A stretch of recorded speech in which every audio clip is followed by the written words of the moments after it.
Bonjour encore, j'espère que vous allez bien. Dans la précédente vidéo, je vous ai dit que je venais au bootcamp au bureau et que j'allais certainement interviewer certains de mes collègues, de mes confrères concernant la sécurité financière. Donc aujourd'hui, j'ai Cassandre qui nous fait le plaisir de partager avec nous son témoignage de conseillère en sécurité financière. Bonjour Cassandre. Bonjour.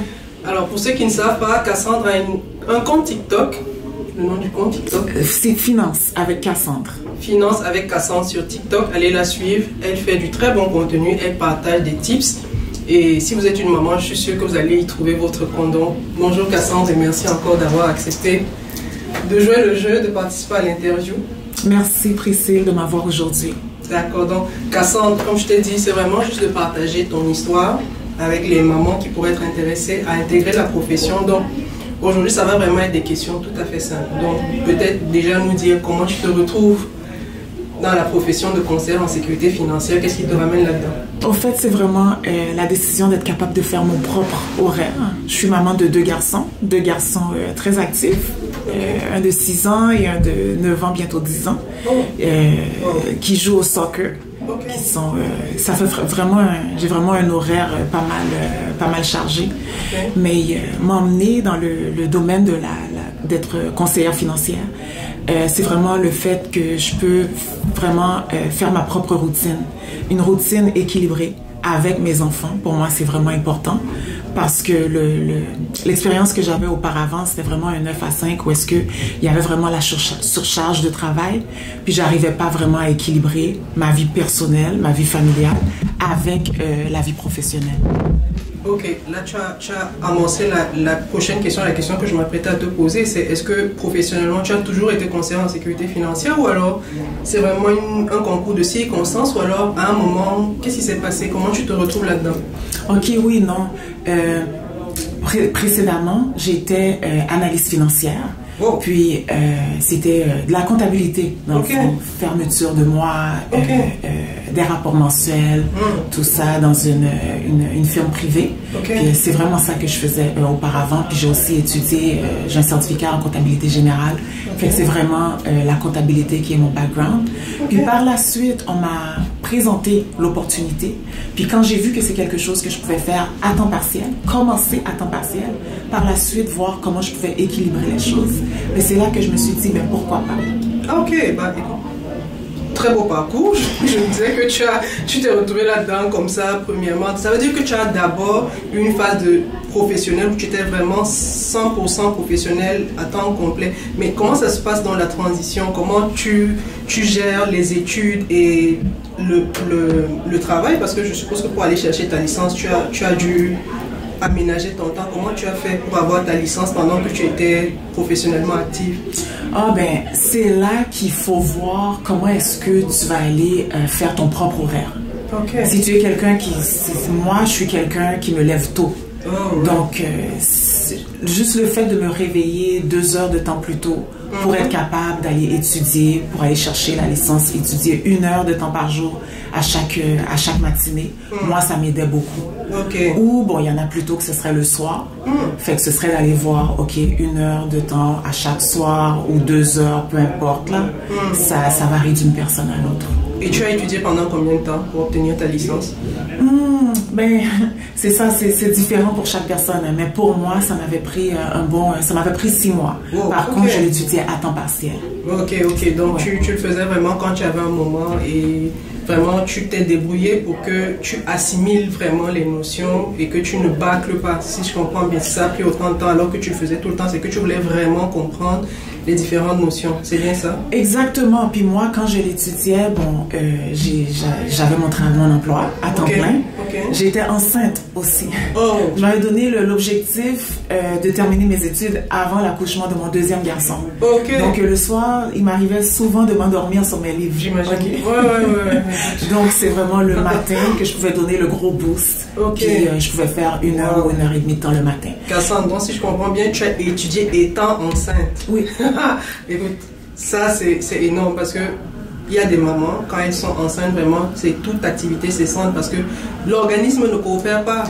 Mais toi, est-ce que c'est parce que tu as eu des grossesses faciles ou alors c'est parce que tu voulais vraiment avoir ta licence? Je vais dire que c'est que je voulais vraiment l'avoir, mais on m'avait montré, on m'avait établi un plan Montrer que, OK, voilà, quand quand tu auras ta licence, voici ce que tu peux accomplir, voici ce que tu peux faire. Puis de là, on a pu se fixer un objectif. OK, d'accord. Donc, tu avais une feuille de route. Exactement. OK, bah, exactement.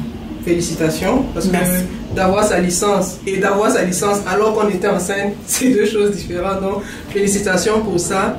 Et maintenant, j'aimerais savoir, une fois que tu as ta licence, comment ça se passe? Parce qu'aujourd'hui, tu le fais à temps plein. À temps plein, oui. Alors, comment ça se passe? Tu quittes ton emploi, la transition, est-ce que tu peux nous raconter? Ben c'est ça, la transition, bon, ça se fait, il y a des hauts et des bas. OK. Mais il suffit, là, c'est d'aller s'asseoir avec quelqu'un de ton équipe qui peut vraiment te guider pour voir comment est-ce que tu peux faire ça. C'est quoi l'objectif? Qu'est-ce que tu veux atteindre? Qu'est-ce que tu aimerais atteindre financièrement pour le premier mois? Puis de voir comment est-ce qu'on peut aller chercher ça.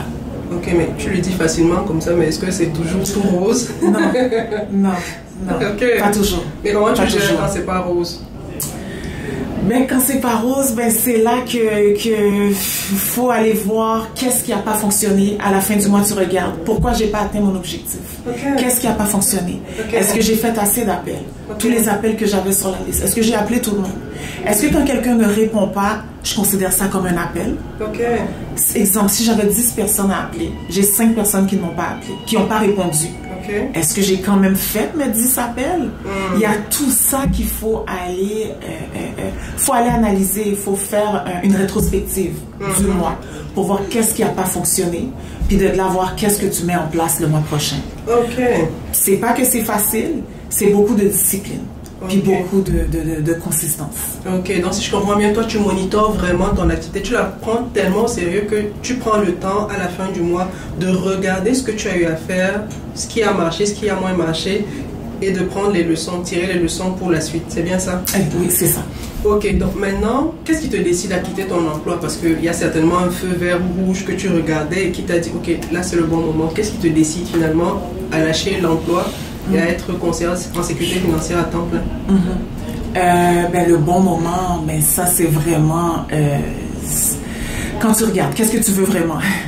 Si tu veux vraiment quelque chose, est-ce que bien que j'ai pas les résultats souhaités, je vais toujours rester dans ce que je suis tout en ayant des regrets? Ou est-ce que je me dis que bon, je vais aller mettre 2 fois plus ou 3 fois plus ou même 4 fois plus d'efforts pour voir si je peux aller atteindre cet objectif-là? C'est pas une transition facile.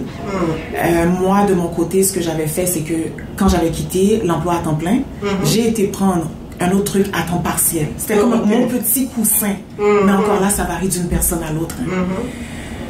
Moi, de mon côté, j'avais le petit coussin. Mais le fait que j'avais le petit coussin, oui, c'est une sécurité, mais tu n'arrives pas à connaître ton vrai potentiel. Qu'est-ce que tu peux vraiment aller atteindre, aller chercher.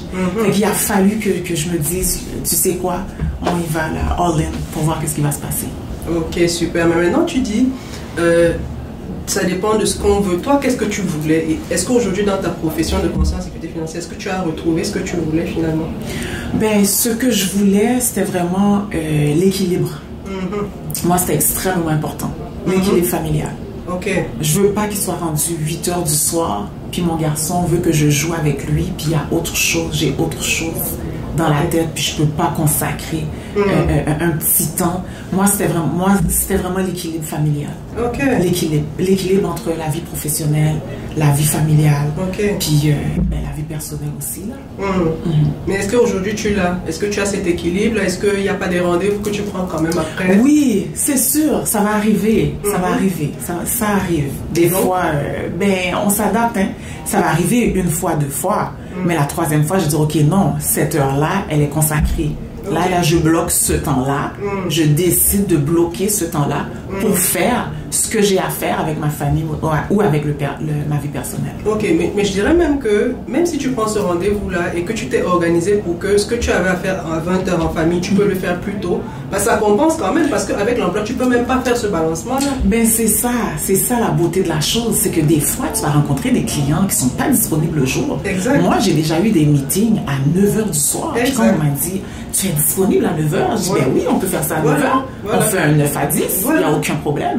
Ou j'en ai qui sont disponibles très tôt le matin, exact, à 8 heures du matin, puis moi, j'ai pas de problème. Ouais. Fait qu'on peut s'accommoder aussi avec l'horaire de... Parce qu'on sait qu'on est maître de son temps. Exactement. Et que même si on sacrifie cette portion du temps-là, on pourra balancer. Exactement. Ça fera pas autant mal que de ne même pas avoir de marge de manœuvre. Exactement. Ok, bah, exactement. Écoute, je suis très contente de ton témoignage. Maintenant, est-ce que tu as un conseil pour une maman qui hésite aujourd'hui, qui se demande est-ce que c'est vraiment pour elle? Elle est nouvelle arrivante au Canada, elle se dit j'ai pas de connaissances, je connais personne au Canada.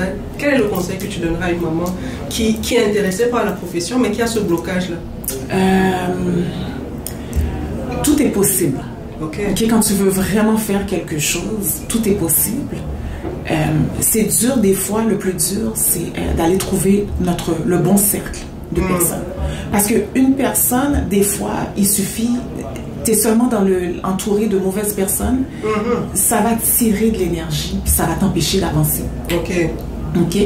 La personne qui va te décourager, qui va te dire, oh non, tu viens d'arriver, tu connais personne, t'as pas besoin d'aller là-dedans.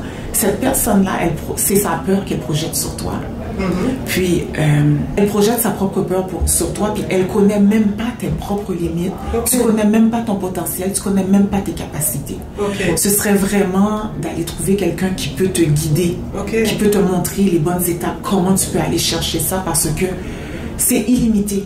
Le potentiel est illimité. Super. Puis quand je dis que le potentiel c'est illimité, c'est pas financièrement. C'est toi, ta propre personne, tu finis par te découvrir. Ouais. Moi, j'étais quelqu'un d'extrêmement introverti. Puis il y a des gens qui me voient aujourd'hui qui disent « Waouh, ok, tu es une autre personne. » Il y a un gros changement.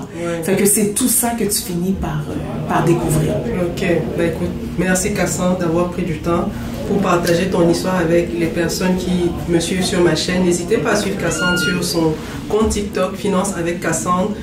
Je vais certainement faire une autre interview avec Cassandre parce qu'on n'a vraiment pas été au bout, mais je suppose que Cassandre vous a donné suffisamment d'éléments à vous qui décidez ou qui hésitez à vous lancer ou alors à aller faire quelque chose que vous n'avez pas l'habitude de faire et qui voulait peut-être avoir plus de temps avec vos enfants, avec votre famille. Est-ce que Cassandre, tu as un mot de la fin pour les personnes qui nous suivent, pour les mamans éventuellement?